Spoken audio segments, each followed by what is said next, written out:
Wee wee woo. You ready? Here come the three spinning rocks. That's a foot, not a rock. Filth. I'm Chris. I'm not Chris. Welcome back to Doctor Who Review. Welcome. A man and a woman who are of the married persuasion. Yes. Binge Doctor Whame from the very beginning. All the available ones at the time of recording, of course. Indeed. When are you going to do Macroterra? Shut up. Eventually. So, season 20. A 4. We got to this so quickly. Once the Colin era started, we got to this so quickly, and we finished this in less than a bleeding week. Yeah, we filmed the other review, the one before this, about a week ago. 6 days ago. That's mental. 6 days ago. Oh my goodness. So if you notice the release dates of these videos are slightly closer together, we always film them a couple months in advance, then you know why now, because we're like, well, we may as well churn these bad boys out. Do you remember when it took us like a whole month or maybe more to watch a whole season? Billy and Patrick, even though we had missing episodes, their seasons were like 10, 12 serials. Yeah, different lengths. Some of them would be 6 episodes was the average length. Yeah, God. And it's only when we got to John where it's like more 4-parters with the occasional 6 or 7-parter. Yeah. Tom had a few 6-parters scattered in here and there, and then Peter, it just felt like they were all 6-parters. Collins whizzed by. I know. Some of them were 3. It's like, what the hell? Well, that's with this series especially. We've got that. We had 2 4-parters and 2 3-parters. What the heck is?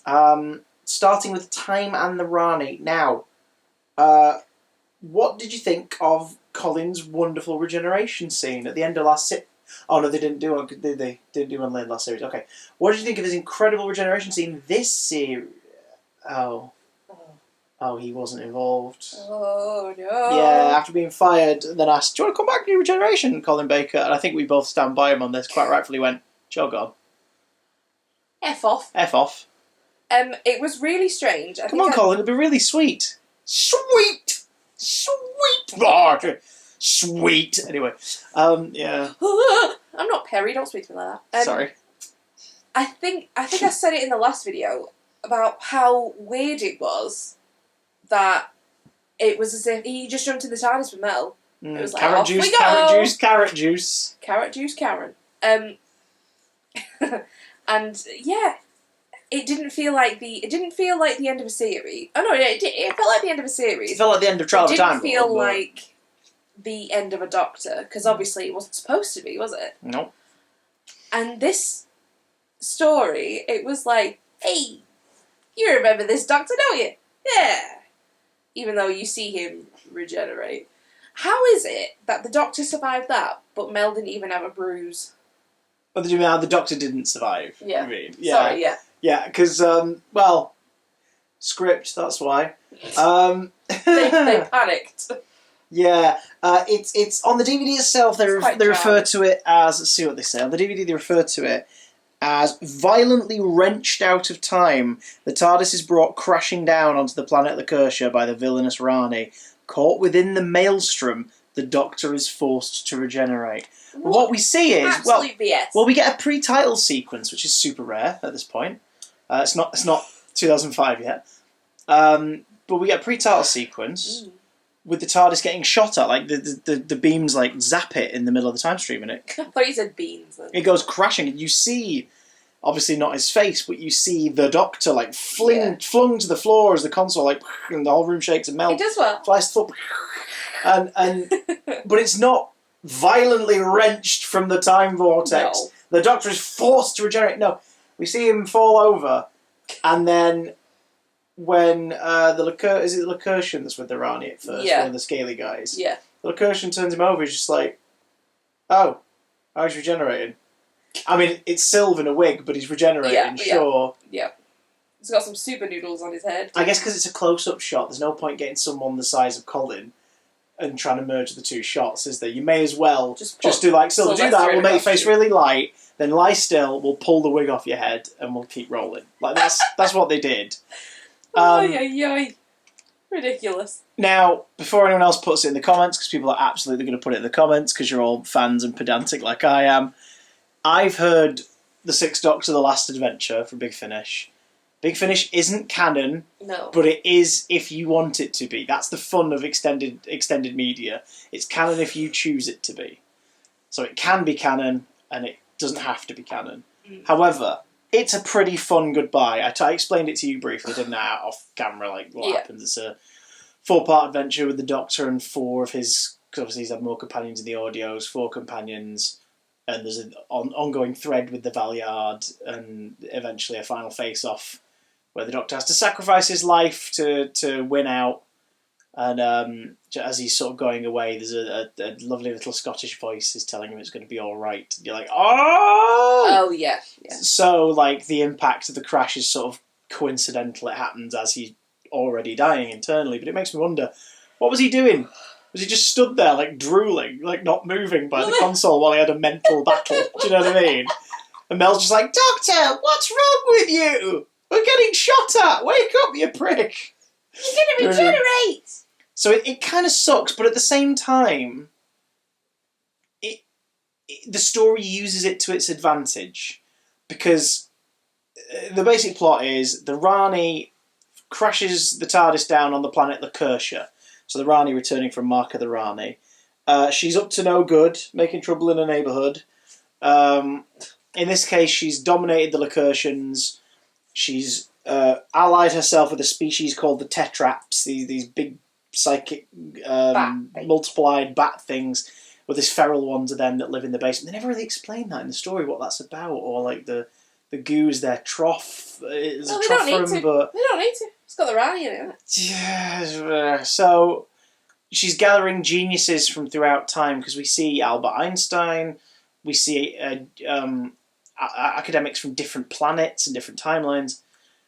She's gathering them all together, and she needs the Doctor because she's buggered up the technology somewhat, so she needs the Doctor to help her with that. And also she's got a space reserved for him because of his knowledge of like time and time manipulation. Time travel. Yeah. Because long story short, the plot is the Rani is turning Lacursha into a living being that can not like a monster or anything, just a planet with a brain, essentially, so that will have enough power to be able to... That knows maths. Yeah, well, enough power to tamper with the time vortex. Yeah. Essentially, she's creating a time engine. It's okay. A fleshy planetoid time engine. Which is like, okay, sure. Like, why not? Like, we've seen the Daleks trying to turn planets into spaceships. Like, fair enough, the Rani's going to turn the planet into a device that can control the time stream, and then she can do whatever the hell she wants with time. Like, we know she hates the Time Lords. Last time we met her, she was getting on with her own thing. She had her own planet. She was experimenting on humans to get stuff. What happened to her own planet? I don't think they touch on it. They don't at all. So where are all those? Because it ain't the Lacursians. Like, it's, you know, who are... Let's talk about the Lacursians briefly. Their design is cool. I like the way they look. I think they look really cool. But I think the jumpers matching the paint of the skin is weird, because it's like, are they meant to be naked? Is it fleshy? I don't understand. But they're fine. Like, they're kind of ineffective overall. They don't really bring much. We're not going to remember the Lacursians. Like, if we were going to remember anything visual from this, it'll be the Tetraps. It's not my favourite. No, but watching a Lacursian die in a spinning ball mine trap thing was spectacular. Wow. Because, like, you know, the Doctor's taken by the Rani. Leave the girl! It's the man I want. Did you get distracted by your phone vibrating? Yeah, your dad's ringing me. Yeah, just text him and say we're recording. It'll be fine. We're fine. We don't edit around here. But yeah, Mel wakes up and she gets caught in this sort of trade-off with the Lacursian. He's like, "You've caused all this. You people from outer space coming in and ruining our thing." He assumes that Mel is like the Rani, coming down to take over the planet and use them to her own ends. Yeah. But like, it's not his... Is it his sister? No, it's someone he knows, isn't it? No, it's the daughter of, like, one of the elders or whatnot. Yeah, she gets flung into one of those marble things. And it's pretty great. Do you know what? I think they're quite... They're quite good. It's. Well, the Kirshens, I mean, they're fine. No. I mean the spinny ball. Oh no, I think it's amazing. I think it looks really good. I think it looks really good because it's a visual effect. Yeah. And it's horrific as a concept. Like you trip on a thing, suddenly a bubble of energy traps you inside it, and then it flings you into the air, and you bounce around repeatedly until eventually you crash and die. It must have been. It was horrific, which made for a great cliffhanger when Mel got caught in one. You were like, oh shit, how is she going to get out of this? I thought it was actually really funny because the way she was screaming, it just looked really funny. But to film that, I reckon that was quite traumatizing. I can imagine.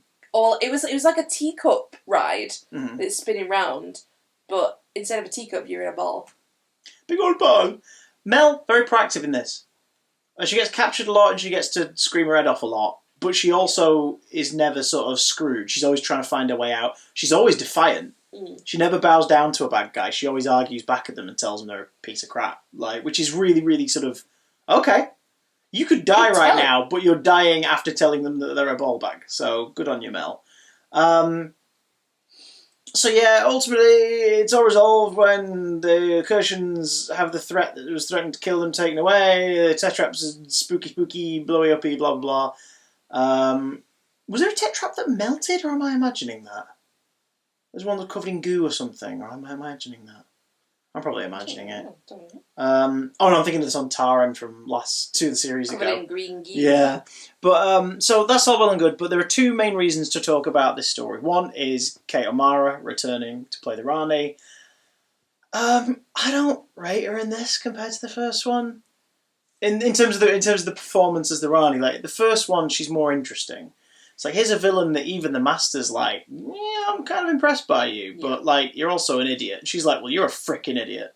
And then she'll secretly be like, oh, actually, it's quite impressive what you just did. And it's like, wow, they are two rogues who are destined to team up and then double-cross each other. Yeah. In this, she's the star of the show as far as the villain goes, and she's just, she's fine. She seems kind of useless.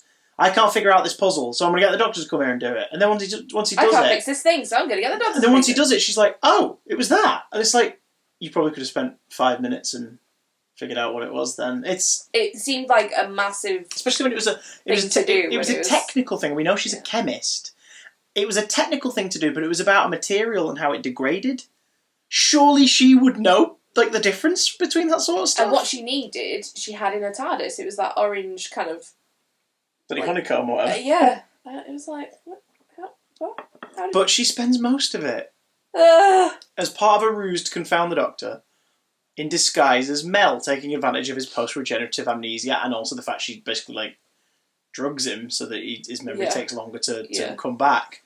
But she dresses up as Mel. Oh my god. And the thing is, Kate O'Mara, fabulous actress, proper kind of, like, owns the screen when she wants to. Yeah.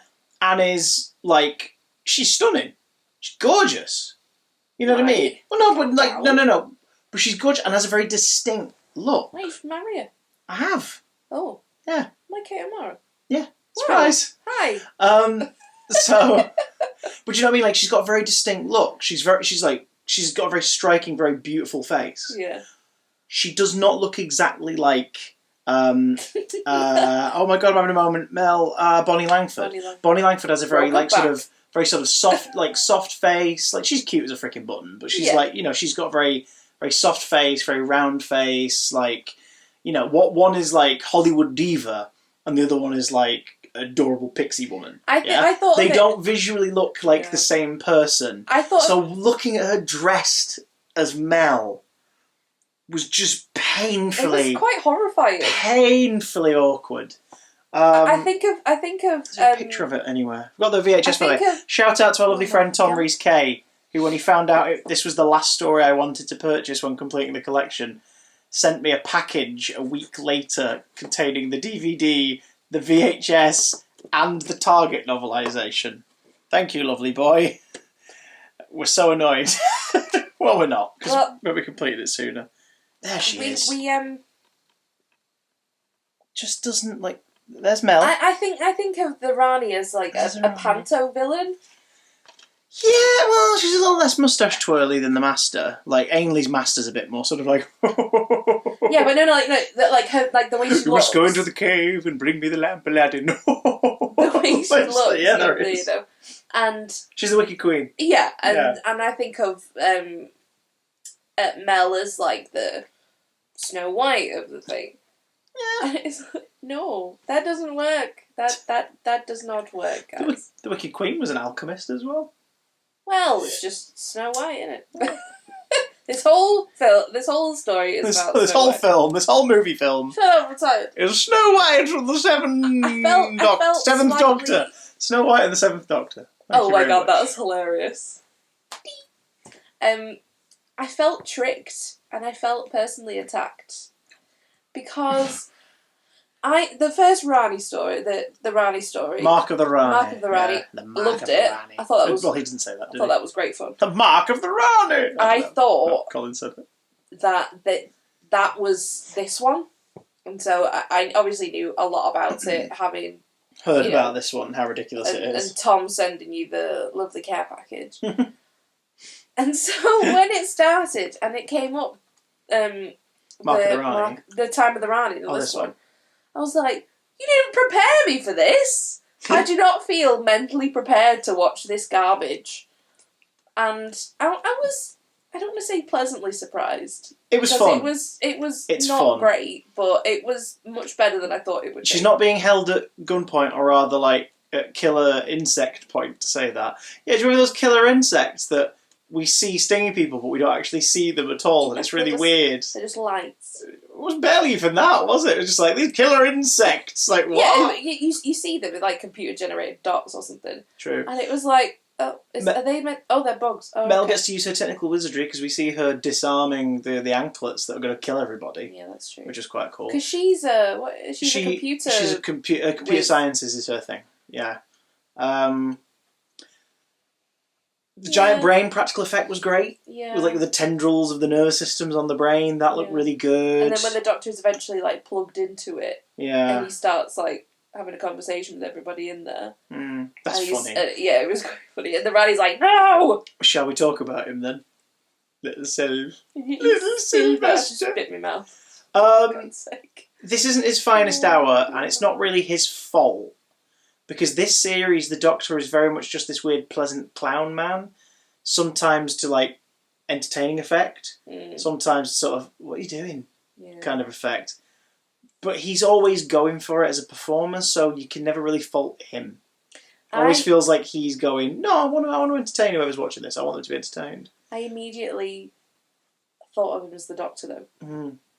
Is that because when he unveiled his outfit, he was wearing the furry coat of your favourite Doctor? No, when he was just in the little fashion shop, not frilled, as he's wearing a John Pertwee suit that's clearly too big for him. He's so goofy, and I actually love it. He's a great pratfaller, but his two worst pratfalls in Doctor Who are in the first story. He's just falling on the floor. You're like, what are you doing? Down the stairs, like, what are you doing, Syl? Like, come on now. What's wrong with your son? No, I think what were his what does he say? He goes, "Where am I? Who am I?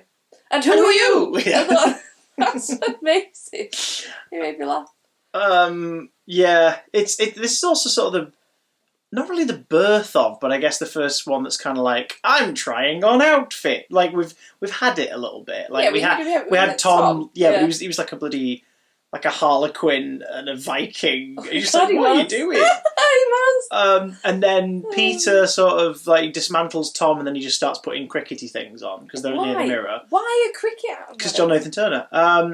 Colin picks his outfit, but again he's sort of rummaging around, and then he's like, "Here we are! I'm sexy! I'm going to be an eyesore." No, Colin picked his outfit, and then the TARDIS went, "Yeah, we're going to do that," but the complete opposite, and then it gave him that outfit. That's not what happened.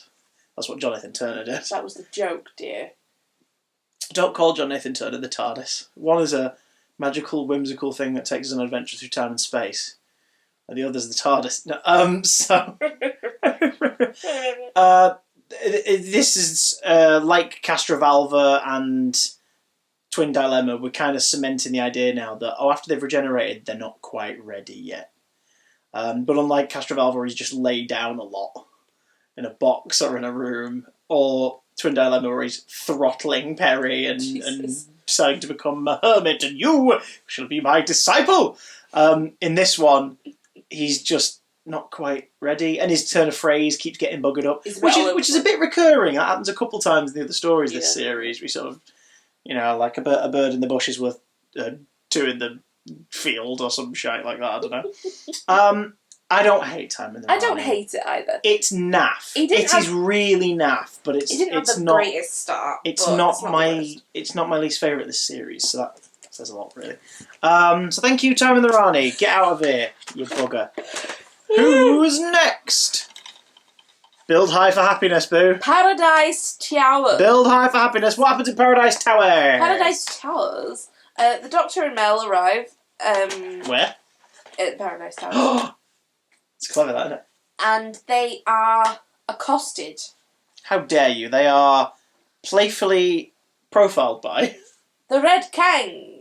Who are the best Kangs? Red Kangs. Red Kangs. Really, really poor song that they sing. Yeah, their songs weren't great. No, it was not good. But their culture's great. I'll get into that. The way they look, it looks good. Rupee! Oh! Nice. Pretty much. Well, before they arrive, we see a yellow Kang get murdered by some ominous shape. Yes. And the blue Kangs bear witness to it. They know it's happened. We see the blue Kangs eulogising the last yellow Kang. Yeah, because they were trying to get her, weren't they? And then she was hidden from them, and then they were like, the cleaners will get you! Or something. The cleaners! Which just makes me think of Labyrinth. Around at the same time, isn't it? Yeah, sure. Yeah, except the cleaners in Labyrinth are a giant drill drill being pedalled by a tiny little goblin puppet at the back. I love that reveal. Labyrinth that goes past. It's just like he's so cute. Anyway, Jarvis was in this. He was sat there with a big hat on and a tin, going nothing. Tra-la-la. Anyway, so why have we gone here? What does Mel want? Mel wants a holiday. Yeah. And specifically Paradise Towers that bloody swimming pool. Sounds great. Great news. But the swimming pool is at the top of the building, so they're like going to try and find out how to get there, but then they get accosted. And because the whole place has gone to tits. Yeah. Like it's knackered, and apparently people have gone off to war. Everyone of health has gone off to war, leaving the young ones and the old ones back here, and some have been sent here. The young ones are basically all the girl gangs, the Kangs.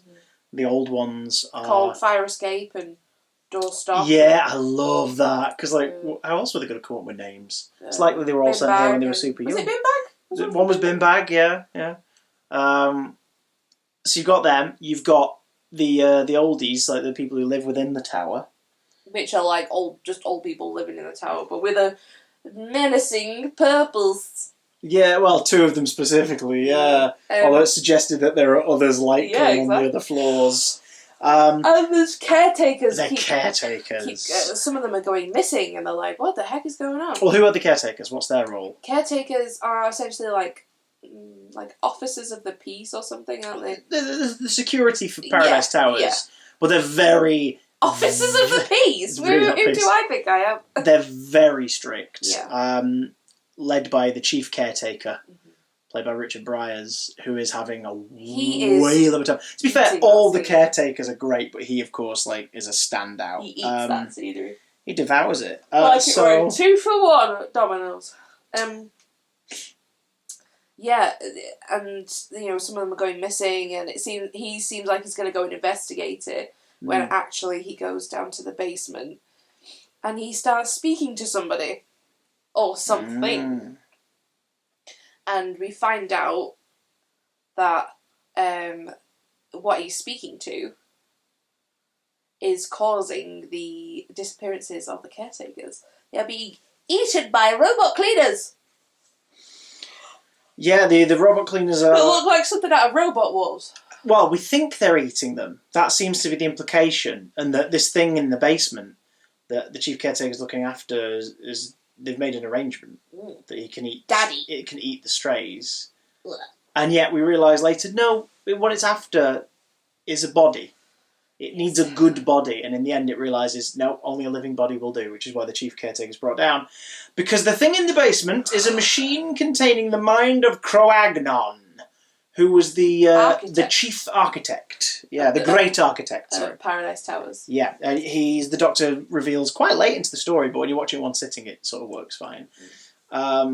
Is Cro-Magnon was an architect who, constructed buildings and parliaments and resorts and laboratories and all this around the universe, but he was egotistical as sin, and basically, like, his pride overtook it. He always wanted to keep these places, and he would start faffing around.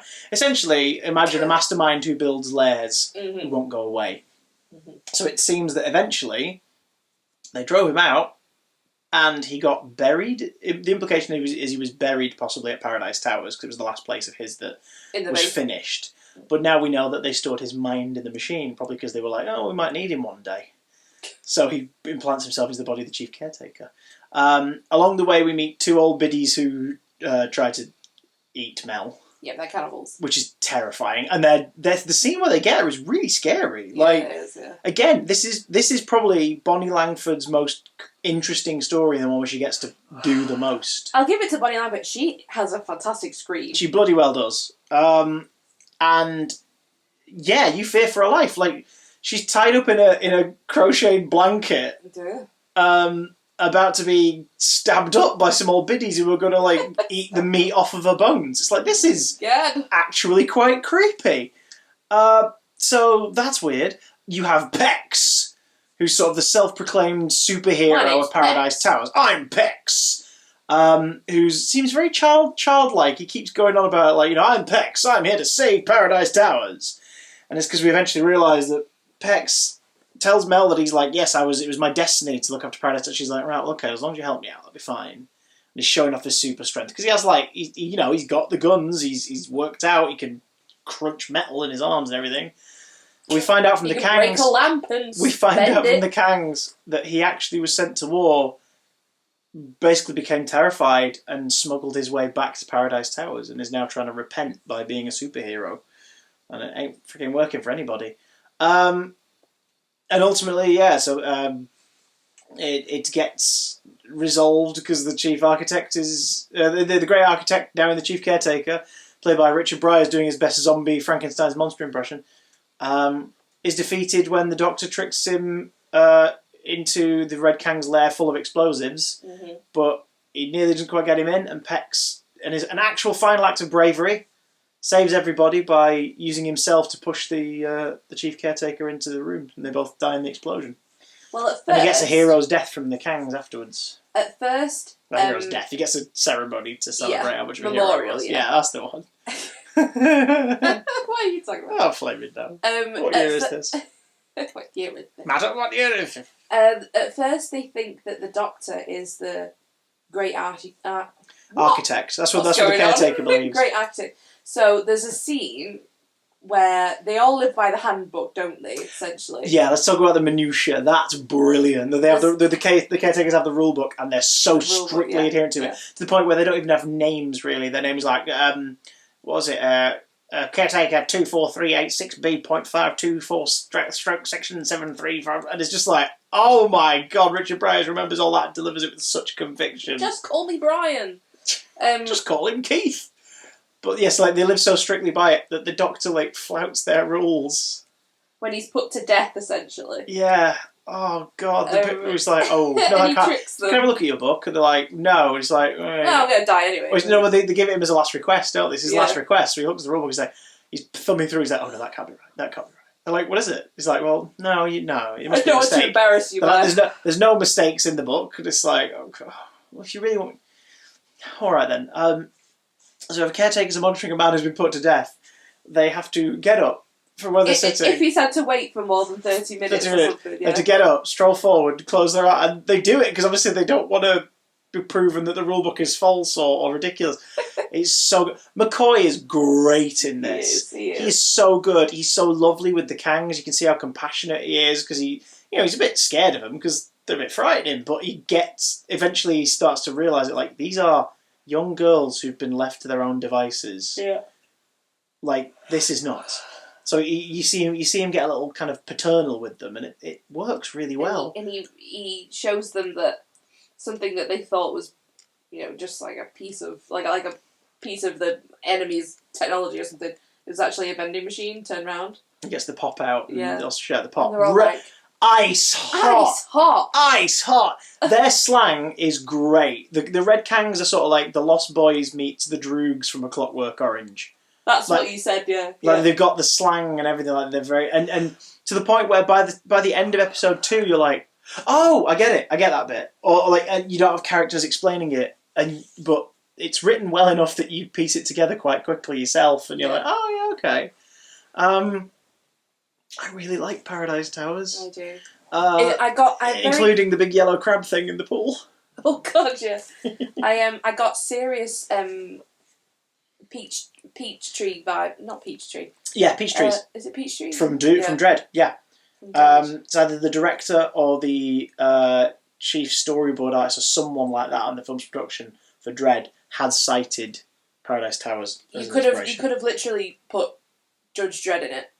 Oh, especially the higher floors where it's more stained and like, the graffiti's less and less because it's more just like almost looks scorched, and you've got like the misted windows at the back. So that was something as well. When the Doctor first walked down that corridor, I was like, isn't it amazing he's already got a silhouette? Yeah. That you could already look at him and go, oh, I know who that is. Yeah. That's the Doctor. That's what I'm saying. That's Doctor Who. He's started in the show and he immediately feels like the Doctor. Yeah.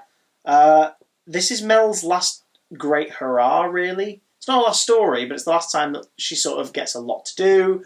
Bonnie Langford clears a lot of fun playing into this one. Yeah. It's a shame because they kind of misuse her in the next 2 stories.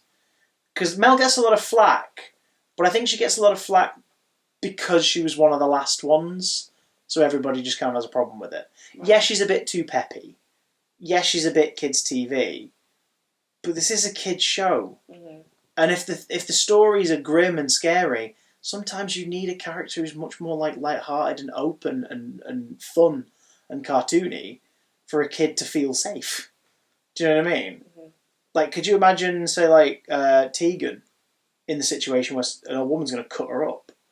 Like, Janet Fielding would play that, like, brilliantly, but you'd be terrified for her. Yeah, yeah. Whereas with Mel, she's so brightly dressed, she's got big hair, she's a freaking cartoon character. She's Pippi Longstocking. She's, she's bloody Penny from Inspector Gadget. Like, she's a Saturday morning cartoon character. Yeah, she is. So I think it's a conscious choice to have a character like that. Yeah. I mean, she dressed like her in Verboys, didn't she? Yeah. But it's like that so that if you were a kid, you're frightened for her, but she looks like if you dropped an anvil on her, she'd just get up and go, ow, and rub a lump on her head. It's a bird's play. Yeah, so I because my dad always goes, oh, bloody Bonnie Langford, Doctor, and I'm like, I'd like to say to him now, do you remember any of her stories? Like, do you remember her doing anything? Your mum, the other day we were talking about your mum, like, oh, Bonnie Langford. And I'm like, I wonder if anyone remembers actually watching it, or whether or not it's just that, oh God, yeah, it got crap in the 80s, didn't it? Do you know what I mean? Well, it kind of did.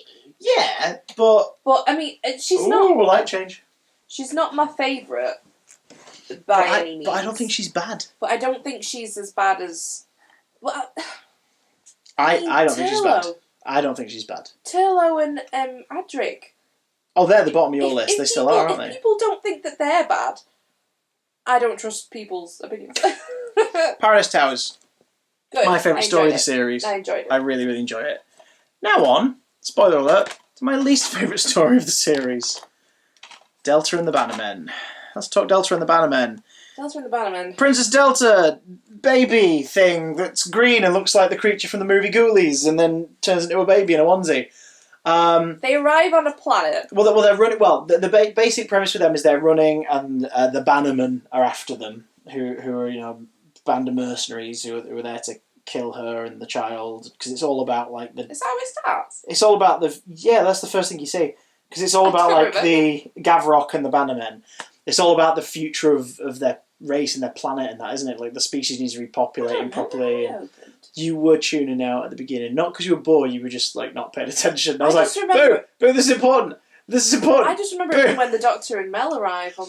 Well, the Doctor and Mel arrive in basically a parking spot, which looks great. I love that they arrive somewhere in a parking space for a spaceship. It's like brilliant. Whether they realised it or not, that's how they show up. That's funny. And then they're greeted by Ken Dodd. Yay!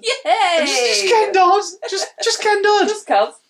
They're at a travel place that's about interstellar space travels and sort of like brief time travel journeys to certain locations for tourism. Yeah, it's time travel tourism. And they're going to get on a bus with these aliens that all look like... They win a holiday. They look like the creature from... Yeah, because they're like the 1,000th person to stop off in 1 millionth. Yeah. Whatever. And the aliens that they're going to go on this trip look humanoid, but it's because you see one of them go through a scanner to look humanoid on the outside, and they sort of look like the characters from Day of the Tentacle. They look like Patrick Starfish. They do. It's like... And they're all cheering. Is that our driver? No, this is Patrick. It's like, there he is. Yeah, they're all cheering because they're having a whiz-bang of a time. Oh yeah, ice hot. Ice hot. And they're all sort of dressed in Grease, the stage musicals version of what people wore in the 50s. Because they're going to... Because they're going to the Disney... The trip is Disneyland in the 50s. They're going to California, they're going to Disneyland and it's opening years. What's the song that they sing at the beginning? What is it? I can't remember now, it'll come to me, but it's a proper sort of 50s rock and roll bop. It is. And they're all singing away. They're having a whale of a time. And the Doctor and Mel's like, well, we've been trying to get on holiday for ages, sod it, go on. Let's just go. But the Doctor sort of feels a bit off about the whole thing. He wants to bring the TARDIS, doesn't he? So, like, Mel goes on the bus. Yeah. And Delta, she gets on, like, last second, she sneaks on. And the Doctor goes in the TARDIS.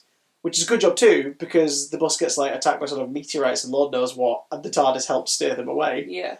And then they crash land. It's a really lovely sequence. Yeah. And then they sort of, like, not crash land, but uncomfortably land on Earth at the wrong point in the wrong country.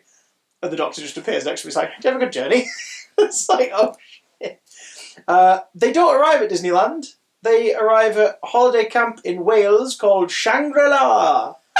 So accurate. Essentially, the accurate depiction of Lucy's worst nightmare holiday. The worst.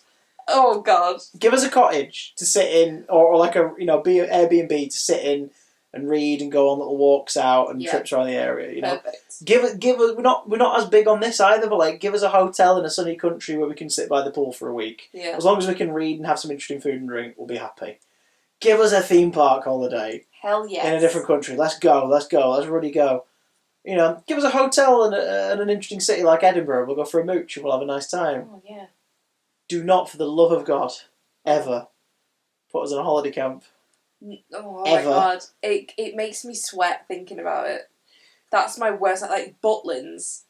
I know, the thing is, Butlins and Centre Parks and all that, they won't be, because you've got your own cabin. they won't be anything like what we're imagining anymore. They won't be anything like that. What was that show called? Heidi High. Heidi High. No. No. You don't want to be a yellow coat. No. Anyway. Itsy bitsy teeny weeny yellow bugger up bikini, no. What? That's from, is it? No, that's Timmy Mallet. I'm sure it's No, that's Timmy Mallet. Well, they were wearing yellow, weren't they? Yellow coat. Anyway, the point is... I don't know what they arrive there and... Oh yeah, Doctor Who. They meet the handyman who's also in the band, one of the bands that play at the thingy, and they meet his on again, off again girlfriend, Ray, who's like a biker lady who I guess works there. And they meet the manager of the place, who's really lovely and actually one of the better performances in it. Yeah. And basically the plot is they're here, this alien princess and the baby are hiding here with the tourists, and Gavrok... Well, you don't know it's a baby yet, because it's in like this thing, isn't it? Yeah. It's in like a little egg, sort of. And Gavrok and his Bannermen are tipped off by someone who's helping them with the bounty that they're all here and that they're gonna... Because one of the people on the bus is working for them. Yeah, I don't think... He's not working for them, but he knows that there's a ransom. Oh, well, I don't know. I think he's definitely got his eye out, hasn't he? Because he says... oh, they're here, and am I going to get my money? And then, and then they kill him, vaporize him through the communications thing. So that's the plot. 50s holiday camp in Wales is going to be descended on by some evil space bounty hunters who are basically the mutants from The Dark Knight Returns, right down to the little glasses. At the moment they came on screen, we were like, slice of dice. Chicken legs, slice of dice. I mean, they even do like a nasty tongue thing at one point. So interesting enough premise, like a pacifist hero and a bunch of goofy aliens in 50s cosplay, like, having to fight off bounty hunters could be interesting. Yeah. But then they introduce a bunch of other subplots. So we have the two Americans, who are played by two American actors, both of whom are in Who Framed Roger Rabbit, we learn. One of them is Marvin Acme, and the other one is the voice of the bodyguard gorilla, the bouncer, which is like, what the hell? They're both American. They both are. We checked. I'm not convinced. They don't sound it in this. Especially the taller guy with the moustache, who rocks up in Rosa. He was in Rosa a couple of years ago. Was that a couple of years ago? Yeah, 2018. No. Yeah. Oh my god. So... Where is the time going? Time. Where are you? So they're in it, and they're looking for a crashed satellite. I have no idea. Which by the end of it, they just take the satellite that hit the front of the bus and just go with it. It's like, okay. I have no idea what they were for. Although at one point we do see them using an actual police telephone call box. Well, they actually open one up and use the phone and stuff. So it's like, oh, cool, because obviously it's there to make you go, oh, is that the doctor? Except we know the doctor's in that hangar because we keep cutting back and forth in the hangar, so there's no mystery. But whatever. Then they meet a beekeeper. I know who absolutely loves life. Who's hilarious and is essentially there because so the baby that Delta's got grows older and goes from a little green thing to a little green baby in a onesie to a little green toddler in a onesie to a young green girl in a onesie to an older green girl in a onesie by the very end. And you learn that she needs like a certain chemical thing to help her development, like her song or something. And yeah, like she like this story introduces so many cool individual ideas, but none of them belong in this script, or like half of them do. Because she transforms, she metamorphizes. So it's like, right, so the beekeeper does a story about like a larva turning into a butterfly and how transformation's important, like you have to give things time, like this, that and the other. And it's like, right, so is that the message of this story? Because, no, it's not. Like, yes, there's a parallel, but there's only a parallel because you've written a beekeeper in who talks about butterflies. What is going on? But the thing is, he does enough quirky little things that he's entertaining. But ultimately, you could take him out and it wouldn't change the story at all. Yep. Same with the American dudes. You could take them out and it wouldn't change the story at all. Same with the holiday camp manager. He's so lovely. He's really well performed. But you could take him out and it wouldn't change the story at all. Yeah. Ray should not be in this story because she completely takes over any airtime that Mel would have. Yeah. But we also know on reflection that Ray was a pilot for someone we're going to meet in the next story. Mm-hmm. So they're already replacing Mel before she's left. It's weird. Delta and the Bannermen has got some really, really fun ideas in it. I love the idea of a like violent group of bounty hunters attacking a really, really like camp holiday destination in 50s Wales. Like that. Do you know what I mean? You could absolutely tell a story with that'd be really interesting and funny and weird. But then they throw in so many little ideas. Yeah. I mean, there are highlights. Like Ray is a fun character, but she's ultimately pointless. The sudden, like, oh, I guess the mechanic's in love with the alien princess and is going to drink mutagen so he can become like her and travel with them, comes the hell out of nowhere. Mel's barely in it in a way that sort of feels really horrible. Like, they've just gone, sod it. When the bus of tourists blows up, like when they're going to head back to base. Yeah, because it's getting dangerous. And then they get killed by Gavrok's men. It's like, that's actually quite horrific. Well done. He's great. Gavrok, the head of the Bannermen, he's great. He's a great villain. But we don't spend enough time with him. No. So it's left completely up to the actor to make him into a character. Like, the script doesn't give him anything to work with. And there's some great visuals, like when they take... they've got Mel and the holiday camp guy hostage, and the doctor comes to basically negotiate with him, and he's just sat on top of one of the balconies of the hotel, just chewing like some raw meat, which still has like the skin on. So you're like, ew, okay, this is gross. Slap sound when he puts it just down. throws it. Well, he didn't put it on. He just sort of throws it to the floor, doesn't he? And he's got a unique design. Like, he looks like a rough and tumble like piece of work, but he's sort of got these these spikes of hair in his beard and in his eyebrows. It's like there's some great design stuff going on here too. And then there's the baby in the onesie, and you're like, what the hell? You love the baby in the onesie. The baby's cute, but it is really naff after you've seen that puppet. The puppet was amazing. You see it for like a little gargoyle seconds. puppet thing that looked like Cthulhu. At first, when it came out the egg, I was like, "Oh my god, is this a Cthulhu story? What the heck?" No. I really dislike Delta and the Bannermen because it. No, go on. No, I'll tell you why I don't like it. It's not the worst story that's ever happened. No, we've watched much worse in recent months. It's got some good visuals, and it's got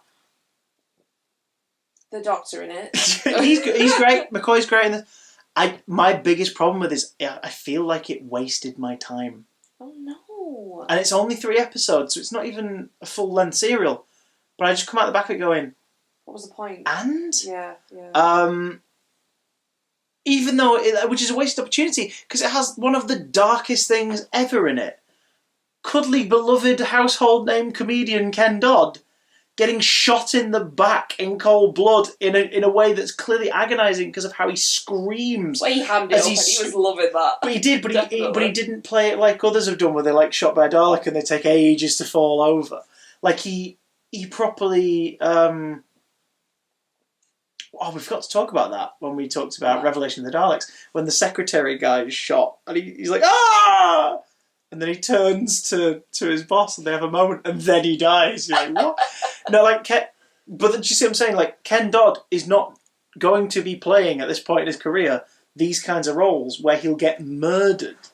Do you know what I mean? Hey, Ken Dodd, do you want to get murdered? No, you know what I mean though. It's like it'd be like watching Doctor Who now and Paul Chuckle having a cameo as someone who gets like cut in half. Like, do you know what I mean? You'd be like, what the? You wouldn't know how to feel about it. You'd be like, oh my god. So I can imagine there were kids who saw this going, no, oh my god.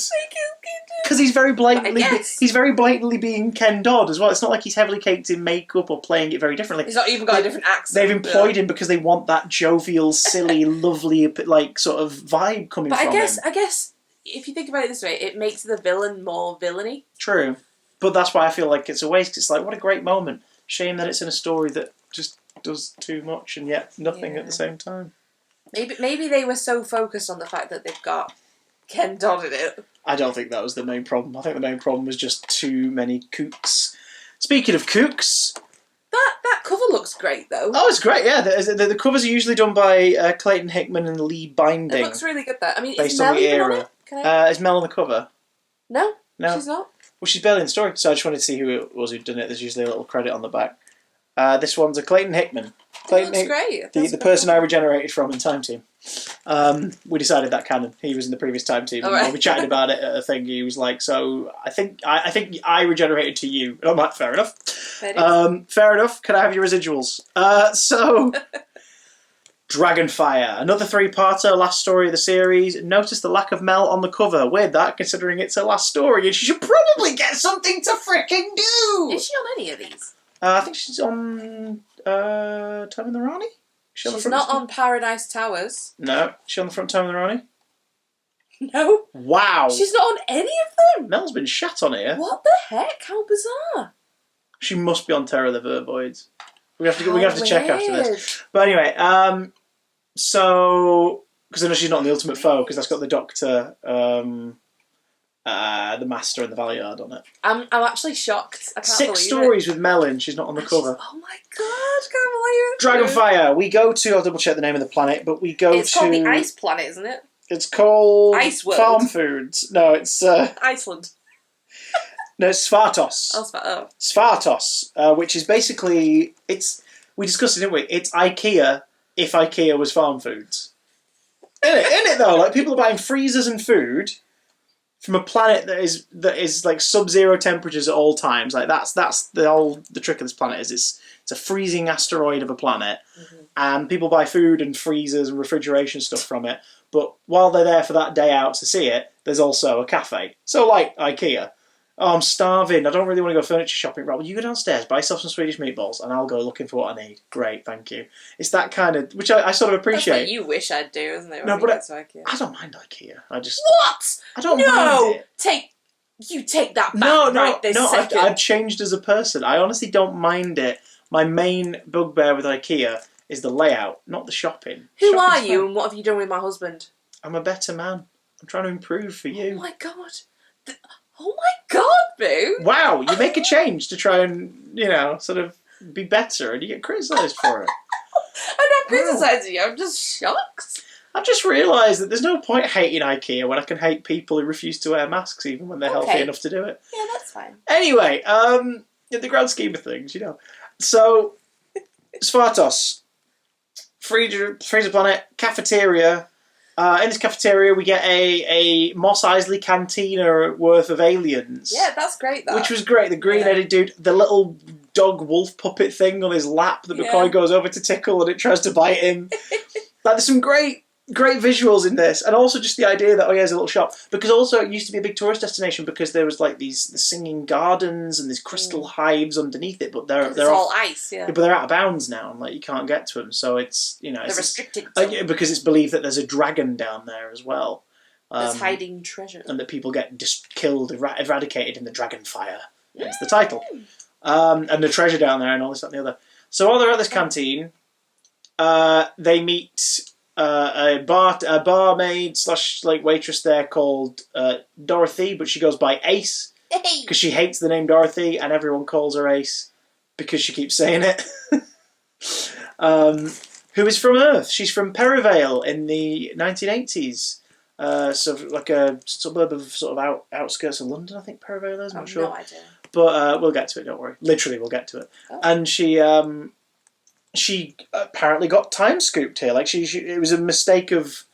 It was exactly. It's just dropped in so casually. The doctor never inquires about it even. She was doing a science experiment or something. That's kind of it.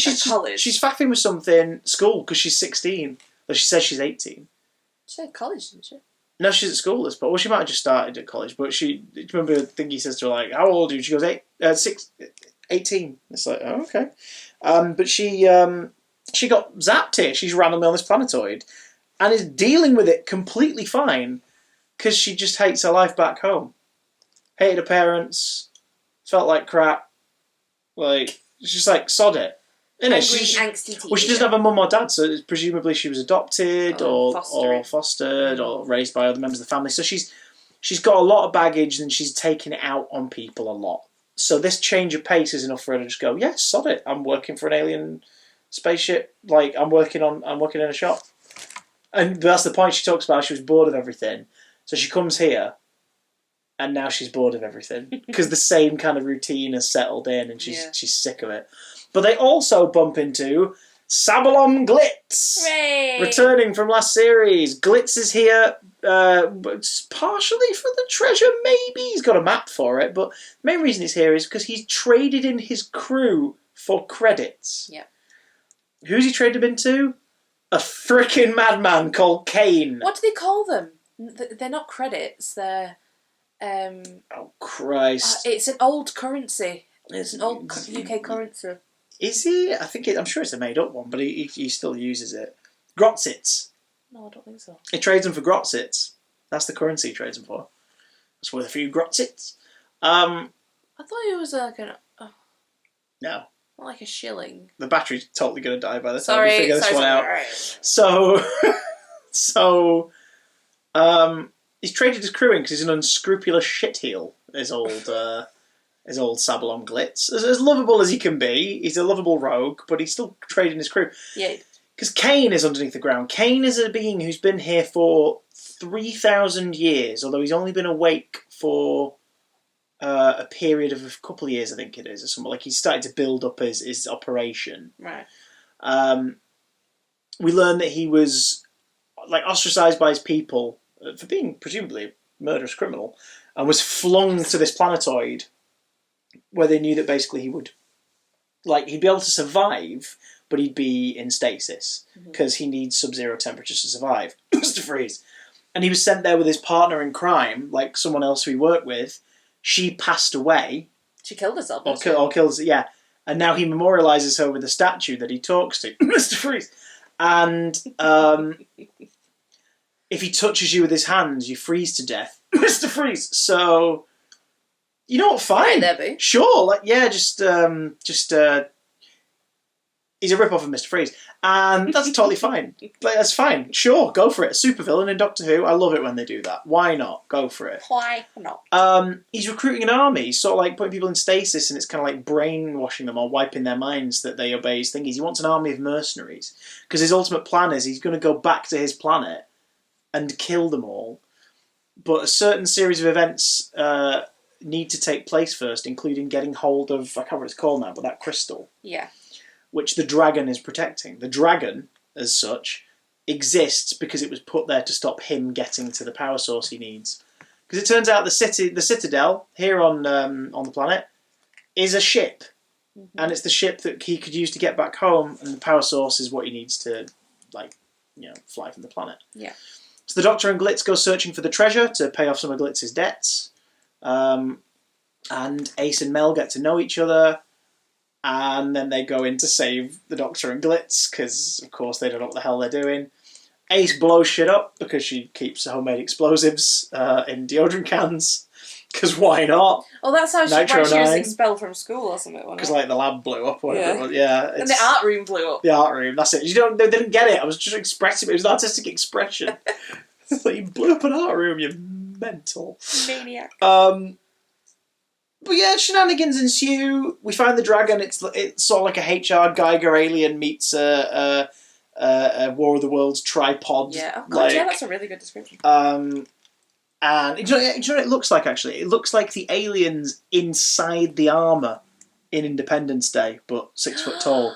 Yeah. It's got the curved fingers and the big wide head. Yeah. Yeah. But it's got a bit like a bug-like kind of. It's got like a bug-like carapace instead, like a little mandible mouth and buggy eyes. And we find out that the power source is inside it because it isn't real. It's an artificial creature. It's a robot. That we learn later from Kane. It's a robot, man. Was made. Robot. It was made to keep the crystal, keep the power source within itself, so he'd never find it.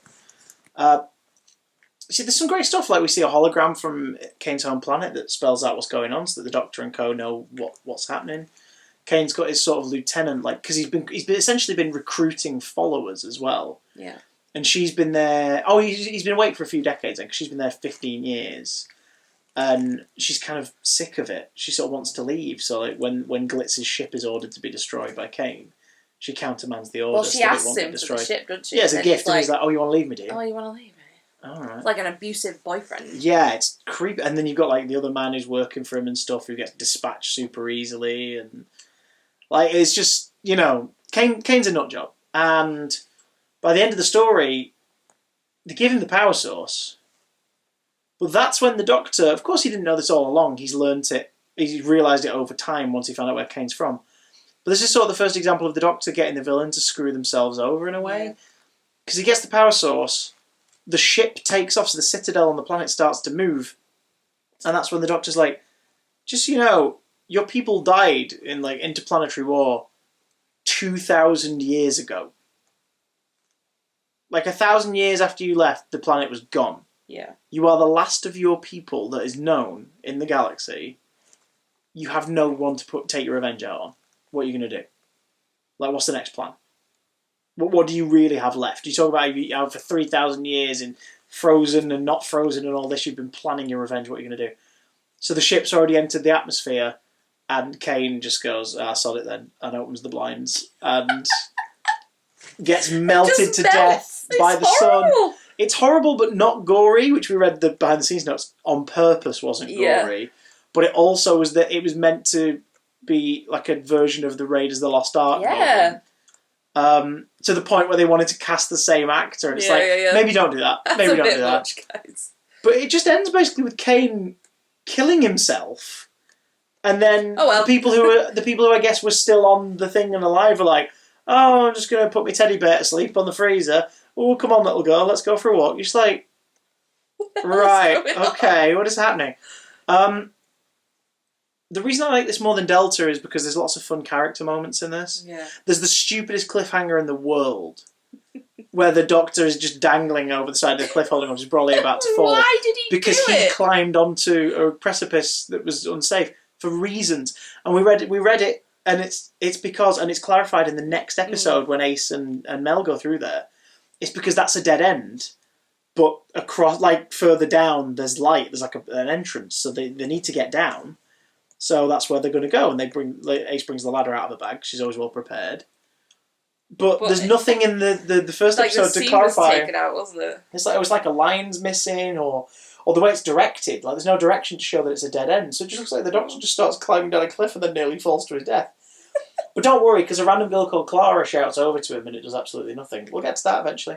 So, no. Yeah, it's. I don't want to watch that. I think it's almost a more pointless story than Bannermen. But there's too much, like, sort of, there's too much fun. There's too many positives in this one for me to be annoyed at it. Yeah. It's just fun. It is fun. Glitz is a wonderful character to come back to.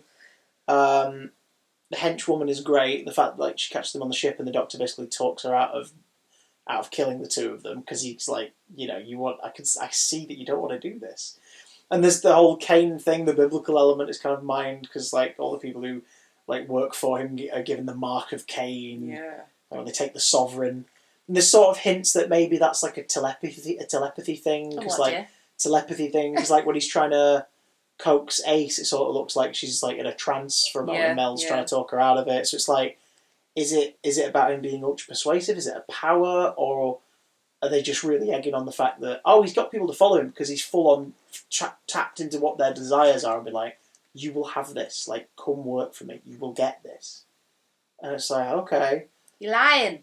But he's clearly psychotic and clearly does not have anyone's best intentions at heart, so basically it's your classic supervillain. He's a comic book supervillain who just happens to be in a Doctor Who story. Yeah. Unlike Gavrok in the last one, we actually understand why he does what he does, and we get it, and we see it, and I think that's kind of why I prefer this one. Also, the sets were amazing. The sets were gorgeous. The dragon was great. What a great costume and a concept. Oh, and they were going to cut his head off. Well, they did cut his head off, didn't they? We get the dried ice section, like the bit where the dried ice props, which is like the nitrous oxide or whatever it is, where people touch it. Touch it and they crumble. We see guns like dismantle. There's some good stuff in here. There's some real good stuff. The worst thing about it is the sudden exit of Mel. I know. She's like, well, I'm going to stay. Well, I think it's time I leave now, Doctor. Oh, leave, no time, there's no time. What is time? I don't know. What is a mind? I don't know. Let's get out of here, Mel. Oh, mince. And she goes with Glitz. Spicy Glitz or whatever his name is. Because she's like, I want to keep an eye on him. And I'm like, there is no impetus for you to leave here. There is no setup. No, not nothing. We don't know why we don't know why you came. We don't know why you've gone. Yeah, it's really, really odd. And I kind of feel bad for Bonnie Langford, because all the companions to this point, since Sarah Jane, since Jo, we've really, some before that get a leave, as it were, but, like, since Jo, they've made a point of, if a companion's travelled with him for a while, whether it be a while of the programme, or, like, amount of episodes, or, like, implied they've been with him for a while, because Mel's clearly been with two incarnations for quite some time now. Yeah. They give him a reason to leave. Sarah Jane, like, Jo, like, she decides to stay behind and stay with the man she's going to marry, and it breaks the Doctor's heart. And, like, it breaks his heart when he has to go to Gallifrey. It's the first time he's been summoned to Gallifrey. Sorry, Gallifrey. And he has to leave Sarah Jane behind, because, like, humans are forbidden from visiting Gallifrey. And she was whinging. So. And but how sweet is that when she's sort of like, oh, and you can see she's, like, really going to have to be dropped off, and she really doesn't want to. It's played so well by the two of them. It's so beautiful. And, like, then you get a couple naff ones, like, Leela's and Romana's reasons for leaving are super naff. Like, their reasons for leaving are super naff. Leela and Romana. But they still kind of build up to it, in a way. Being attacked by a small creature. Oh, God. So it just sort of seems very anticlimactic, and it sucks. And the thing is, it's made me want to do something I've not really done aside from the Final Adventure 6 Doctor box set. This made me want to go on Spotify and look up some of the big Finish 6th and 7th Doctor stories. Finish on Spotify. They've got, like, the first sort of 7-8 years of it on there. Yeah. Oh, yeah, not the newer stuff. The stuff that obviously they're still selling and can make money from. A lot of the older stuff's on there. But it's making me want to track down some of the 6th Doctor and 7th Doctor stories with Mel, because Bonnie Langford plays Mel in the audios as well. So I want more Mel. I want more Melanie Bush. Damn it! I want more Bush. You want more Bush? Yeah, more Bush. Mate, go give him some Bush. What did you think of season 24, my dear? The first season of Sylvester? Very short. Well, yeah, it was less episodes than ever. Weirdly. It was interesting. His entrance was bizarre. It was as if maybe there was a missing series. Do you know what I mean? There could have very easily been a missing series. The first story could have just had him as his doctor already. Yeah. And the Rani just makes him forget who he is for the lols. Yeah. I don't think that's going to work. I'm an optimist. The second one's got nothing to lead on. Hey. Lean on, Glitz. Anyway, but, all in all, I had fun watching it. There wasn't a story that I was completely, bored of. Yeah, I think you enjoyed Delta and the Bannermen more than I do. Just because it was insane. That guy with the bees. Well, he loved them. Mr. Bees. The guy with the bees. He gives the doctor a pot of honey at the end. Which is just carrying around with him, apparently. And he's completely accepting of yep, aliens. Oh, fair enough. Yeah. Sure. Well, I've seen lights in the sky, but, well... Sod it. I'm from Wales. It's fine. It's not... I've got Welsh bees. They talk to me. I'm a teapot. I'll be honest. I'm a teapot. Season 22, I think, was probably the last series where we were all in. The first Colin series was the last series where we were this is great. Last series was fine. We enjoyed a lot of it, but yeah, sure, whatever. Yeah. This one's kind of I'm happy to report from my memory, because we're at a point now where there's only 2 or 3 I've not seen. Okay. I'd seen all of this series before. Yeah. But from what I have seen of the next 2 seasons, this series walks so those 2 can run. Okay. Check you out with your metaphors. You are in for some absolute bloody treats next series. Nice. Well, I already like Ace. Okay, well then you're going to see Ace in... Do you want to hear the titles of next series? Next year? Remembrance of the Daleks. Oh, God. Oh, no. Oh, no. No. This is a good one. And this is the 25th anniversary year, so there's a lot of touching on nostalgia. You all know how I feel about the Daleks. Yeah. The Happiness Patrol. Oh. Silver Nemesis, the 25th anniversary story. That sounds great. And The Greatest Show in the Galaxy. Excuse me. All comprise next series. This is the greatest show! Oh! I have seen Remembrance, I have seen Silver Nemesis, and I've seen Greatest Show. I've never watched Happiness Patrol before, so I'm looking forward to that one together. Do you feel like you know everything a bit better now? Because it seems like you watched Doctor Who quite sporadically. Because I kind of watched it, from, tapes, repeats and stuff as a kid. Yeah. But as the DVDs have come out, it's just been a case of which one I've grabbed, which one I've seen on sale, which one's taken my fancy. This is the first time I have watched it chronologically, the original run chronologically. Yeah. Is that... It's filled gaps in my sort of internal encyclopedia of how the show goes. It's absolutely filled gaps. Has it made it more understandable, maybe? Oh, I always kind of grasped it, but I think that's because I was always the encyclopedia guy of reading up on characters. Yeah. And, I knew about companions I'd never watched. Do you know what I mean? I know about monsters that I've still not seen. Yeah. There's 2 upcoming monsters I have still never watched their stories. I've never seen the Happiness Patrol, and I know all about the creature at the end of that story. Oh, is it the one you were telling me about? Yes. Yeah. And I've never seen Battlefield, which I cannot wait to get around to. Love is a battlefield. Oh no, you're going to love Battlefield. Oh God, I'm excited. You are going to love it because you loved the last time a certain element returned to the show. What does that mean? Nothing, but that's in 2 seasons' time. So, overall, yeah, this was a fun year. Yeah, it was alright, yeah. Too short, but I think that's part of the fun now, because we're going to blast through the next 2 series in the next 2 weeks. What the heck? And then the Wilderness... We're going to be at Capaldi by Christmas. And then the Wilderness Years videos start, and then Paul, and then a few more Wilderness Years. Can I just ask, is Ace the last companion of the classic series? Not counting the TV movie, yes, Ace is the last companion. Oh my God, that's crazy. Ace is the last companion, Survival is the last story of the classic series, and McCoy's last appearance is the TV movie. So, That's We are so close, it's nuts. We are filming these so quickly. It's insane. There was a time when you'd be like, come on, let's watch Doctor Who, and I'd be like, no, can't be bothered. Because the seasons were very long, and we just wanted variety, or when it came to, like, Peter, we just weren't enjoying it as much. It took us like a week to watch a whole story, didn't it? Yeah, and then with this, I think just the momentum. Again, I was saying before, like, we're 90s kids. Like, we grew up in the 90s, so we are used to the pacing of 90s television. And we obviously respect and understand the pacing. Though we talked about this back in our Hartnell reviews, how like we appreciate the pacing and the style of those shows, and we find it comforting, and we love it, and we get it in context. But we also are like, it's a shame this happens that way, and this takes this long, and this does that, because it does too. You know, we're compared to the audience of the 60s, we're quite impatient. We are much more patient, for example, than someone at the age of 15 right now, for example. Someone who's like half our age is going to be way more impatient than we are. Yeah. And they'd watch some of this and be like, oh, for God's sake, why is it taking so long? Yeah. Do you know what I mean? And it's fascinating to think of it that way. But I think that's why we're flying through these seasons, because from toward the end of Peter and definitely the start of Colin, and definitely Sylvester, especially the next 2 seasons, these feel like the sort of programs we watched growing up, because the stuff we watched growing up was like the next stage on in terms of pacing from this stuff. Yeah. But also we were watching a lot of 80s television on VHS, repeats.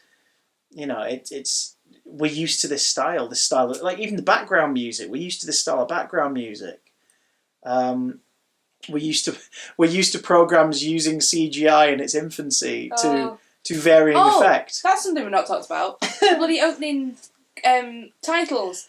Oh, it's shocking. It's absolutely shockingly brilliant. It's not. I'm not being sarcastic. It's shocking. Gentle viewer / listener, Sylvester's title sequence is, alongside, I guess, the Hartnell original, is my favourite title sequence of the classic run. Get out. I'm not even kidding. And do you know why? Because it is such a departure, I respect it so much. It's terrible. The CGI is awful. Of course it is. It's 1987. Yeah, I know. Okay, I can forgive that. The music. No, it's not got the impact. It's possibly worse than Colin's. Colin's second series, yeah. Because Colin's first series was fine. It was the late Tom. That was a bang of the slaps, you know. So Peter's era is your least favourite so far, but would you say that his theme is your favourite? 100%. 100%. Okay. Do you like Winking Sylvester? I kind of do. Do you like seeing the TARDIS in like a sort of like a bubble in a vortex, no, like it twirling? Looks shite. Wow. What do you think of the 80s title? Like the title treatment? Yeah, that's okay.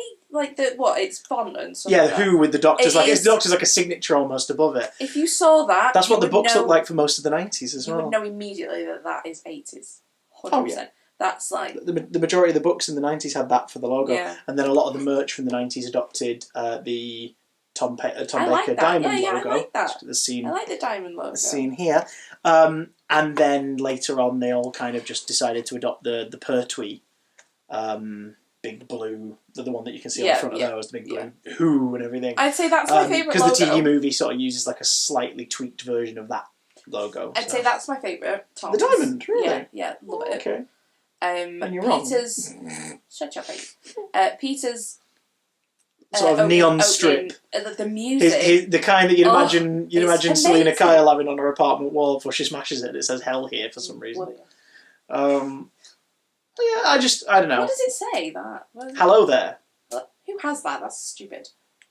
We could rant about Batman Returns forever. Or Batman Forever. Forever. Returns. So, what do you think of season 24, guys? Let us know in the comments down below. Is it one of your faves? You could not give a shit about it? Are you happy Ace joins the show? She's a welcome presence, and I'm looking forward to the next 2 seasons. Smash that subscribe button, and the likes, and the bell, and whatever. Okay, sure. Yeah, YouTube. I thought you were going to do a Leon Lush and say hip thrust. Hip thrust mother that. like button for me. Mither, chicken dinner. Okay, this is weird. We love you all to bits, and we'll see you soon for Remembrance of the Daleks. Good night, sweetheart. Unlimited rice pudding, etc., etc. Unlimited rice pudding?